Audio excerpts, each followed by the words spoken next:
ठाकरे पाटील त्याला काय घालतं का? कोणचं काम रे भाऊ? अबे काल का तुला सांगत होतो मी ना काय पाहिजे म्हणलं होतं ना तुला लक्षात नाही राहत का? बदाम खात जा. हा पाहिले काय, उद्या जाऊन आपण. चांगली आहे का? जर्सीची होय का एचपची होय?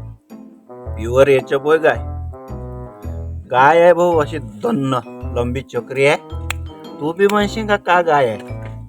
अबे काच पाहिजे तर तिचा जबरदस्त. तू उद्या सकाळी फक्त तू तयारी कर माझ्यासोबत. चाल तू दाखवतो गाय बाप.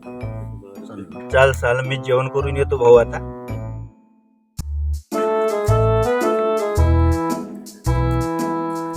अबे दादू तुझं तर याला नेता का काय गाडी? अरे भाऊ त्याच्या मागे लागूच नको तू. मी पस्तावलो. मला अशी बयाडासाठी काय घेऊन दिली, मी फसलो त्याच्या पायी. पूर्ण फसून आहो मी. त्याच्या मागे नको लागलो की भाऊ. काय ऍक्सिडेंट चांगलं होईल ती. त्याच्या मागे नको लागलो. जाऊच नको तू उद्या त्याच्या संग. तू दुसऱ्याला त्याच्या संग नको नेऊ. तू स्वतः जा लागेल एकटा, चांगलं पाहून घे. त्याला नको नेऊ. हे भोपाल की जोडती निसतं, त्याच्या मागे काही लागू नको. तू पाहिली आहे म्हणते का नाही? तू उद्या जातो त्याच्यावर त्याच्या संग नको जाऊ तू.